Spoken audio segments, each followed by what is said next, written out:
We are excited. We are excited. We've got Elan Hillel-Touk here with us. Did I say that right, Elan? Alan is perfect. Elan Hillel-Touk? Yes, you got it. Thank you. We're thrilled to have you as a guest. Elan is the founder of Rocket Hub, one of the most successful crowdfunding sites ever in history. He's an expert on venture capital, and he is a big deal. He has been on the board of the Crowdfunding Professional Association for forever, as long as the association has existed. I'm a newbie on the board. I'm honored to be hosting the discussion today, but let me encourage you to check out the Crowdfunding Professional Association online. We'd love to have you as a member. Please join us. In any case, Elan, let me turn the time over to you for this really important, exciting, interesting discussion about crowdfunding and venture capital. I think especially the dynamic and the tug of war between regulation CF, Reg CF, crowdfunding, and venture capital. So take it away. Sure. No, thanks so much, Devin. What I'll do is I'm going to just share my screen since I prepared some slides for everyone. It's just going to make life a little bit easier for us all to go through. So look, the interesting thing, just to give you a little bit of background on myself, is as Devin put it, I started off as a co-founder at Rocket Hub back when crowdfunding was still a emerging concept. When that company got acquired a couple of years ago, I've since transformed the work I do into the venture capital space, identifying new companies and really figuring out how to invest into them. And one of the things that we've seen, as well as other people in my space, is this increase of companies having multiple sources of capital, multiple ways to raise funds. And one of them obviously is crowdfunding. But, one of the things that might be important to do is to get first a sense of what are we talking about here. So what I wanted to do is just address very briefly the kind of topics I want to touch on in this 30-minute session. Really, the conversation is going to be around how do you run a campaign alongside traditional venture capital, and I'll be able to give you the perspective of how a more traditional venture capitalist might look at it, but I'll also let you know about some of the viewpoints that, let's say, an equity platform that does crowdfunding will look at it, or a perks-based platform. And I want to highlight some of the risks and benefits so that for those of you who are interested in this space, you're going to get a little bit of a sense of the choices you can make, the options you have, and the benefits and risks that are alongside every option. There is no clear answer in regards to this situation. That's because this is very much a emerging ecosystem. So, it's really, really important to kind of stay up to speed. Resources like the CfPA are a great place to go to see what is going on as things are emerging. So I recommend, besides this topic, to try to keep yourself up to speed on what's happening. So to really look at this, let's first work with some very simple definitions of what is venture capital and what is crowdfunding. Venture capital, to be honest, is just a type of capital financing. Usually the people putting in the money have a long-term growth perspective, looking at new emerging early stage firms, while crowdfunding is using small amounts of money from many people to fund a person, an idea, a movement, or a business, right? So just let's keep that in mind. So once we know that, the next question really becomes, why do people give? And this is where this is critical, because regardless of venture capital or a loan issued out by a bank or crowdfunding, there's these main reasons to why people give. And this holds true across all industries. They believe in the person, they know you or they know of you, they believe in the idea that you have and what you're trying to accomplish. They believe, for example, in the movement that you're a part of. We see this very often in both crowdfunding as well as public markets. For example, when you go to a campaign and it's raised 200-300% of its goal, In a perks-based campaign, you tend to believe there's a lot of traction, there's a lot of reason to why somebody's giving, and you want to be part of that movement. The same holds true for public markets. It's the reason why on the day they can go up or down well in excess of any kind of financial news that might be out there. It has to do with the herd mentality behavior of people. And this holds true for VCs. There's rounds that get oversubscribed because once a specific kind of lead investors in or a specific amount of money has been raised, and everybody, while this shouldn't happen, because they're supposed to professionally delineate themselves from that behavior, people then try to jump in and participate. The third reason is product. It's very simply put, you spend money and you get something in return. It's the reason why you might have originally purchased a Pebble watch, or not purchased, but funded a Pebble watch on Kickstarter. It's the same reason why you walk into a Bed Bath & Beyond and give money for a coffee machine. You're exchanging funds and you're getting something in return. And then the last reason is the actual return on investment. This holds true whenever you're giving money and you're hoping for something in return that's in excess of the original amount you gave. What is interesting, though, is the return is deliberately put at the end because it's the least powerful motivator to why people provide funds. Now, for venture capitalists, their mandate is the return side, but the qualifiers they look at is the person, the movement, and the product. While with crowdfunding, the reason why people tend to get involved originally is less the return and more the person, the movement, the product. So what that does is it changes the behaviors around how we do stuff. So that's why when we're talking about does this change the priorities, like what is important and what is not, like do we have to move these things around? And one of the interesting things is not really. So when you're talking to a venture fund, they are very much interested in the return, but those other things are the qualifiers for them. While with crowdfunding, the first three things are exactly what crowdfunding qualifies, right? It kind of demonstrates a market. So I want to first show kind of how crowdfunding can happen before a venture raise. So one of the things that happens when you're starting a crowdfunding campaign is you're in essence, if you're successful, you're proving out, let's say, the demand for what it is you're doing. You could say, I've built a new consumer product, and I was able to raise, let's say, $2 to $3 million online, and it shows that I know how to communicate about my product, I know how to execute on my marketing, and I know how to demonstrate, for example, demand for what I'm doing. A good example of this is a bicycle helmet called Park and Diamond. It looks like a baseball cap. They raised several million on Indiegogo, and then subsequently they went into an accelerator in Greenpoint, Brooklyn. But what they did was they proved out that there was a market that was willing to tolerate the price points of what they were doing. So from a venture perspective, what crowdfunding on the perks side does, and specifically perks, is it's an exercise in risk mitigation, for better or for worse. Let's say we're evaluating a company and we don't necessarily know if there's a true demand for this.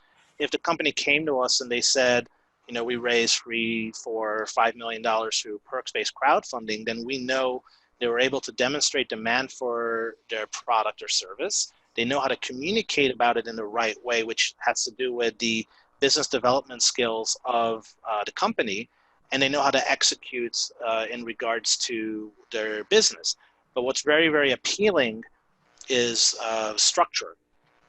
So with a perks-based campaign, there's no equity give by a business. There's no dilution that occurs. There's no unknown investors on the cap table, which makes it a much more attractive investment for the venture side, because we don't have to deal with unknowns or uncertainties, and the founders at the same time have protected more of their company ownership. Now, this is only true for perks-based crowdfunding, so I am going to talk about the equity side as well, because that's where there's a lot more nuance, a lot more complexity. So then when we're looking at the equity crowdfunding space, one of the things we've noticed is equity campaigns sometimes run in parallel to venture rounds. So it would happen that a company lists online and they, let's say, are raising some form of capital that they want to give to the public markets. At the same time, they're also raising a venture round. The question that comes into play here is how the failure of one can affect the other. It's basically running two train tracks into the same tunnel, and there's risk with that because this is where it starts getting a little bit more complicated. They tend to be different types of shares. And what that means is they tend to be different types of rights, different types of ownerships, and that can really change the behavior of the investor base. Us as a venture group would not, for example, want, to put it bluntly, 500 to 1,000 people or more having voting rights into a company, because that can prevent in later rounds a company of securing, let's say, all the votes from different people. You might have to chase someone for a $500 investment. That's stuff that we would never want to see.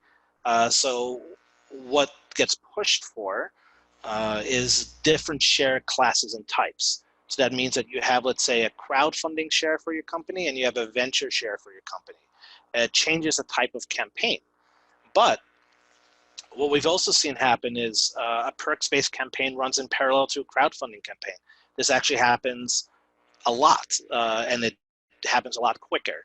A company might have started raising money on a crowdfunding platform. They hit a massive milestone of some kind, raising a lot of money, and they start getting approached by venture groups.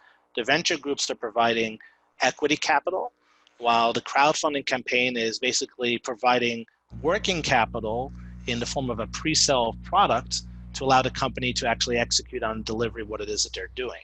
But there is this very kind of tricky thing here because the incentives are different. So let's say we're doing an equity crowdfunding campaign. There's different kind of stakeholders and there's different kind of goals. So if we remember what I was talking about earlier, the reasons to why people are giving funding of any kind, sometimes it could be that they want to invest in their local brewery and they want to own a small percentage of it. There might not be fully looking for the same kinds of returns that venture capital is looking for. They might be motivated by the different access that they get due to their share class. And they might be looking at the business at a completely different capacity.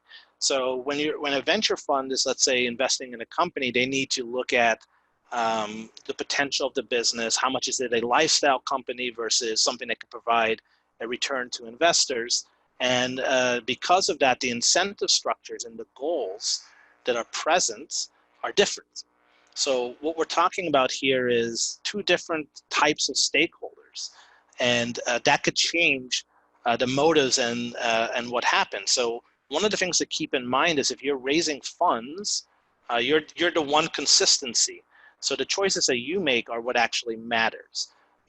This is most true in angel rounds. So the early rounds of a business, most venture groups don't necessarily participate in that space. Angels are those who very, very strongly believe in the person or the idea or the concept. The angels could be close friends and family members, those with financial resources. Interesting enough, that is the exact same group that tends to be the first participants in the crowdfunding project. So one of the interesting things about that is if we go back to prior to the Jobs Act, early venture rounds were, for lack of better words, very sloppy. Early angel rounds are very, very sloppy. And you would have basically like the IOUs to Uncle Nico that was just on a piece of paper. You don't even know if this investor was allowed to make the investment. You didn't know how the company was structured.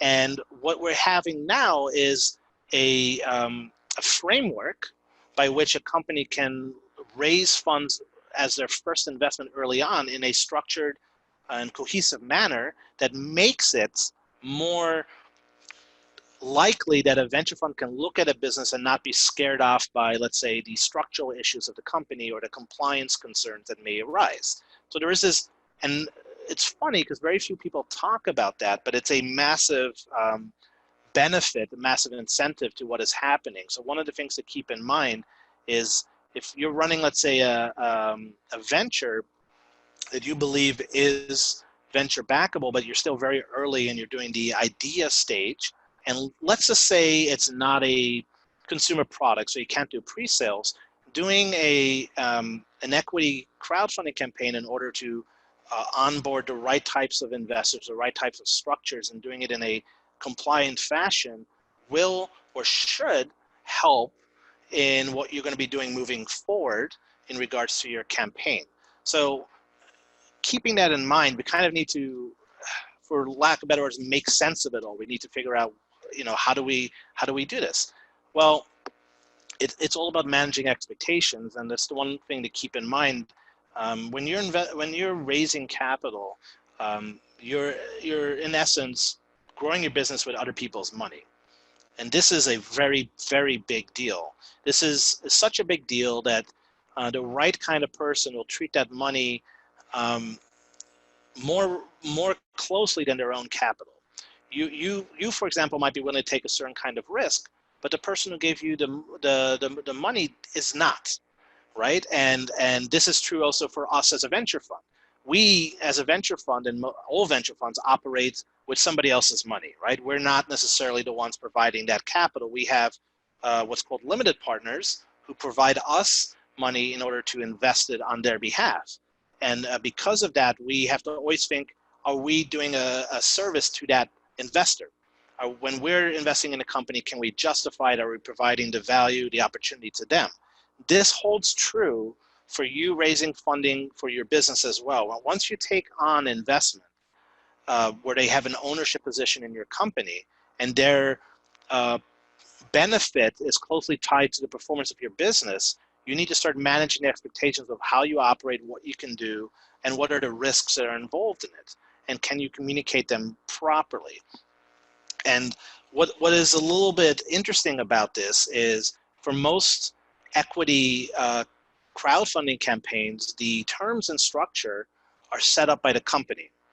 And then the people investing tend to accept those terms or not. There's very little back and forth. There's very little structural components to it or negotiation. That almost never happens in the venture capital space. There almost never do we see a company setting terms and then professional investors just accept them. It does occur, but it's exceptionally rare. And the reason is, from the venture space, we also look at other aspects for future investments, future rounds, the growth of a business and what that can look like. And there's a certain level of professional expertise that lends itself to making those kinds of assessments.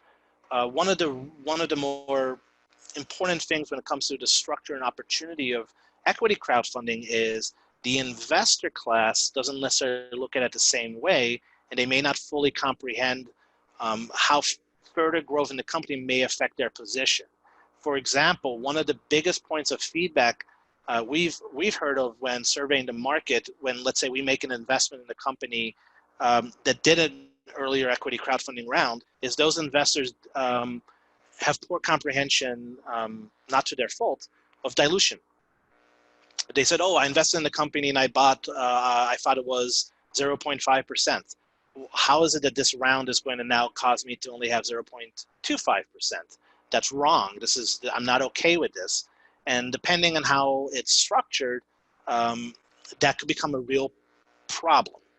It's a real issue. So one of the things we've seen in the venture space that has not yet manifested in the equity crowdfunding space is the idea of a common set of documents. So real quick, you have an example of a company that decided not to raise venture funds. They went solo. They raised $441,000, never took any kind of an equity round whatsoever, sold at Williams-Sonoma, Home Depot, and their native store. You have the example of Kinza. They raised $138,000 through Perks crowdfunding. Then they raised, because they demonstrated the market, they raised $9.6 million Series A, and then a subsequent $17 million Series B. But prior to the Perks campaign, they raised a small seed round from angels and early VCs. Then this is one that I think we're more familiar with. It's bank called Monzo out of Great Britain. They did a $20 million equity crowdfunding round for just shy of 1,900 people at a $30 million valuation. They raised subsequently $304 million from venture so far, and they're anticipating a new round right now at $1.9 billion valuation that puts at a 63x increase from that original valuation. But we don't know the structure. We don't know how the equity crowdfunding campaign was put together, so we don't actually know how it looks. So I'm going to be wrapping this up, but one of the things that's important is the uniqueness of each side. So crowdfunding is PR media, community validation, loyalty.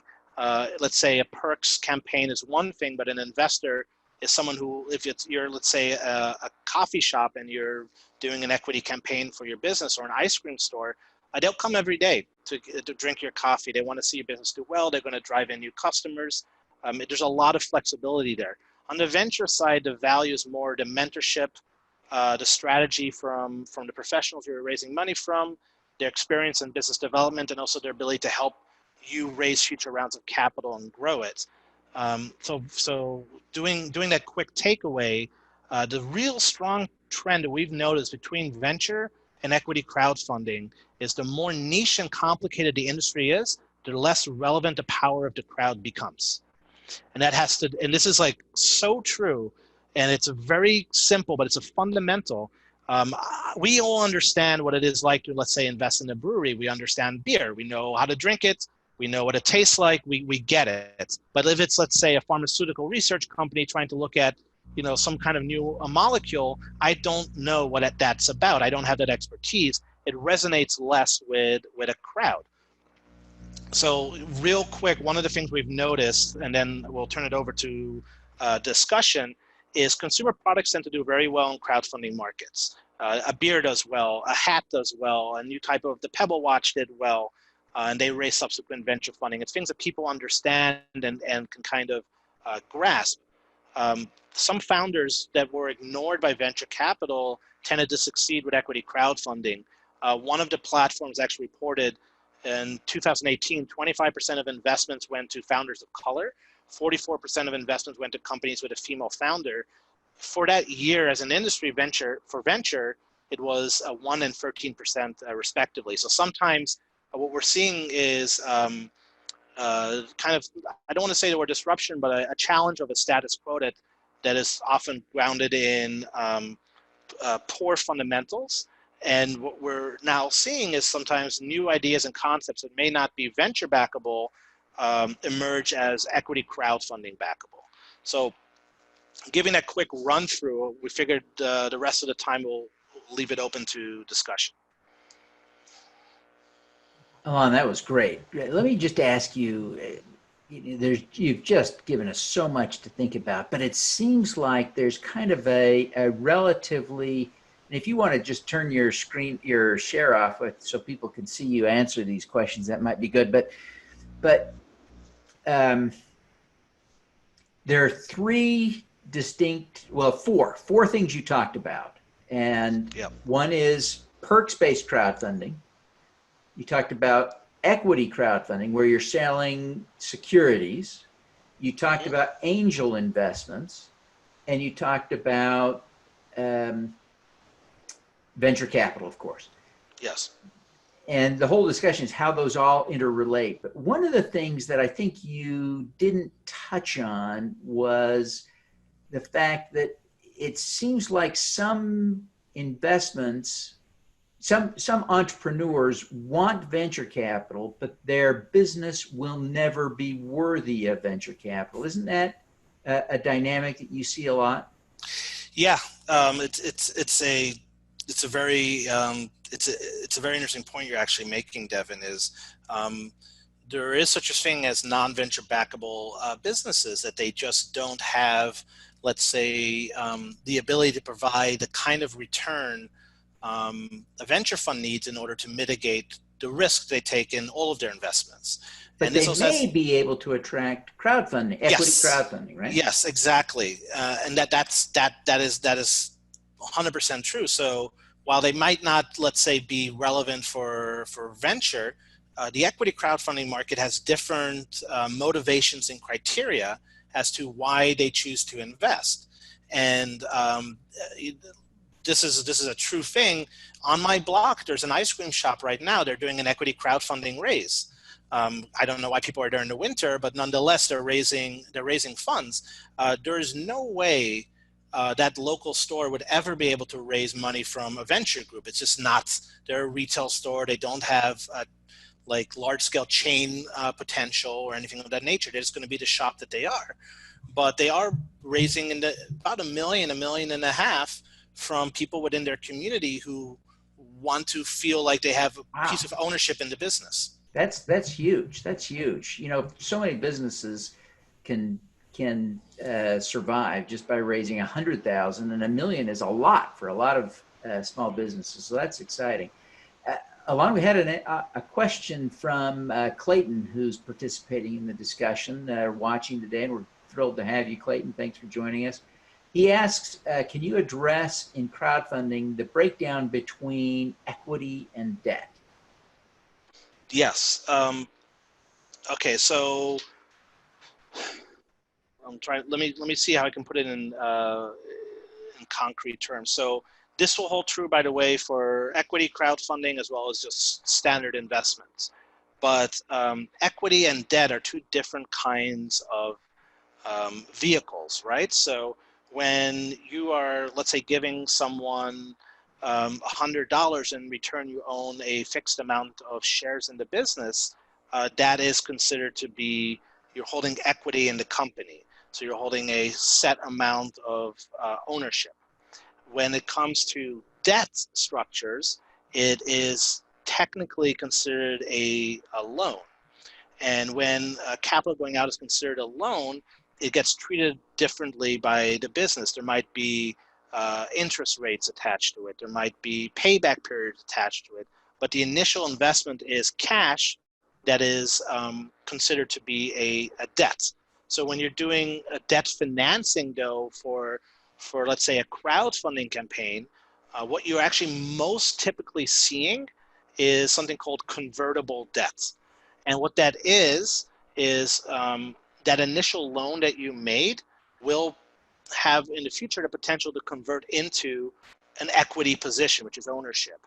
But very often early on in a business, they don't yet know what the value is of a company. They don't yet know who is able to price it or how to make it work. So what they do instead is they take on this debt that might have, let's say, benefits to conversion, like some kind of a discount. So if I gave you $100, I'm really getting $120 worth of your business in the future against some kind of a value. But the structure allows you to do debt-based crowdfunding, in this case, in order to own a future equity position. I'm not talking here about issuing out loans, which is something like Kiva does, where you like a business, and that is also crowdfunding, by the way, where you're doing debt crowdfunding and you like a business and you're willing to issue out a small loan in order to make that work. It's the same for the Lending Club and it's the same for Prosper. Those are straight loans that are debt-based. But when we're talking about business crowdfunding, in the equity crowdfunding space, those debts are typically convertible to shares in the future. Now, occasionally you will see some people using royalty-based loans as a funding mechanism, and there is no conversion option. But you're not seeing that very often. I'm taking it from your reaction to that question. You're not seeing that a lot. No, you're not. And that the royalty thing is typically also reserved for very specific types of industries, usually where there is a recurring revenue stream in the future that has, let's say, content attached to it or events. You've seen in the past musicians and artists raise funds in this manner to, let's say, put out a new album and share in on the royalties that might come from it. For film financing, this could be very interesting as well. But usually what is being done for is the creation of a product or a service that is defined as a sequence of events that generate revenue that allows you to actually earn royalty on it. The real issue is you're investing in something that you may not fully comprehend. Like, we don't know, most of us don't know the business mechanics of film financing, or let's say a musician going on tour and how that works. And there's a lot of nuance to that space as well. So sometimes you want to keep it as simple as possible so that all parties involved understand what it is they're investing into. Oh, fantastic. Well, Lon, it's been great to have you. It's just a thrill to have a chance to download some of your wisdom on this topic. We really appreciate you. For those who are watching, of course, we'll leave this up on Facebook where most of you watched. We'll also post this on YouTube on the and load that onto the Crowdfunding Professional Association website. So check us out there. We really appreciate everybody joining us today, and thank you very, very much for coming. It's been a great, great discussion. So thank you. Thanks, Devin. Thanks, everyone. All righty. Bye now. Bye-bye.